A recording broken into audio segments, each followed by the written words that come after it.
আসসালামু আলাইকুম এভরিওয়ান, কেমন আছেন আপনারা সবাই? আশা করি অনেক ভালো আছেন। আলহামদুলিল্লাহ আমিও অনেক ভালো আছি। হঠাৎ করেই কয়েকদিন আগে আমার অনেক বেশি পায়েস খেতে ইচ্ছা করছিল, কিন্তু ব্যাড লাক, আমার বাড়িতে না লিকুইড দুধ ছিল, না কাজু কিশমিশ কিছুই ছিল না। তারপরও এত বেশি ইচ্ছে করছিল যে ভাবলাম চাল তো আছে আর এদিকে পাউডার দুধ আছে, সে দুটো দিয়েই চালিয়ে দেব। যখন কোনো কিছু খুব বেশি খেতে ইচ্ছা করে সেই সময় সেই জিনিসটা না পেলে পরে কিন্তু আর খেতে ইচ্ছা করে না। ঠিক যেমন শখের বয়সে শখ যদি পূরণ না হয়, তো 60 বছর বয়সে গিয়ে সেই শখটা আর শখ থাকে না, মানে তখন সেই জিনিসটা আর ইচ্ছাই করে না। তো এটাও ঠিক এরকম। আমার কখনো কখনো কী হয়, যদি খিদের টাইমে, মানে যেই টাইমগুলোতে আমি খাই সেই টাইমে যদি আমি না খাই, তো পরে করে দেখা যায় 1 ঘন্টা কি 2 ঘন্টা বাদে আমার আর খিদেই পায় না। পায়েস অনেকে অনেক রকমভাবে বানায়, তবে আমি সবসময় সিম্পলভাবেই বানাই। অনেকে অনেক রকম মশলা ইউজ করে, কিংবা কেউ গুড় ইউজ করে, কিংবা বাতাসা ইউজ করে। আমি সবসময় সিম্পলভাবে বানাই, আর আমার ওটাই সবচেয়ে বেশি ভালো লাগে। যেমন লবণ, চিনি বা কাজু কিশমিশ, দুধ, এগুলো দিয়ে যতটুকু বানানো যায় এতটুকুই আমার কাছে এনাফ। এর বেশি আমার কিছু দরকার নেই। মেন কথা, আমার মুখে রুচলেই সেটাই যথেষ্ট।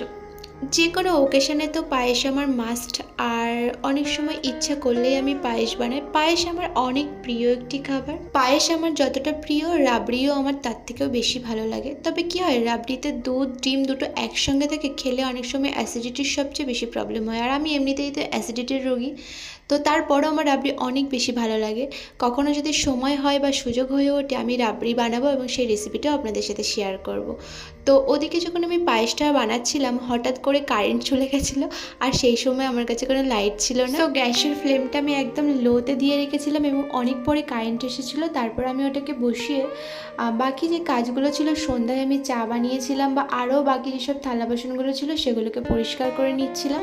চোখের সামনে সমস্ত কাজ এলোমেলো হয়ে পড়ে থাকলে মেজাজটা একদমই গরম হয়ে যায়। তখন নিজের উপরেই নিজের রাগ হয় যে কাজগুলো কেন আমি সময় মতো করলাম না। সময় মতো কাজগুলোকে গুছিয়ে করার মধ্যে একটা আলাদাই শান্তি লাগে। তবে আমার প্রত্যেকটা কাজ আমি অসময়ে করি, আর এর জন্য আমাকে প্রচণ্ড কথা শুনতে হয়। তারপরও কেন জানি না আমার শিক্ষা হয় না। অলসতা এত বেশি বেড়ে যায় যে একটা কাজ পড়ে থাকলে মনে হয় পরেই করি, কিন্তু কখনো কখনো আবার সময় মতো সব কাজ গুছিয়ে রাখি। এবার সব সময় সব কাজ সময় মতো করে ওঠা হয় না, বা সম্ভবও হয় না। তো যখন আমার থালা বাসনগুলো সব পরিষ্কার করা হয়ে গেছিলো, তখন আমি এসে লবণটা লাস্টেই দিয়েছিলাম। আমি সবসময় শুনে এসেছি বা দেখেও এসেছি যে লবণটা সবসময় লাস্টের দিকে দেওয়া হয়, কেননা চালটা যাতে ভালোভাবে গলে যায়। তো লবণটা দিয়ে তারপর আমি সব চিনিগুলো দিয়ে দিয়েছিলাম। আর আমি একটু বেশি মিষ্টি খাই, জানি এটা শরীরের পক্ষে অনেক ক্ষতিকর, তারপরও আমার মিষ্টি কম হলে একদমই ভালো লাগে না।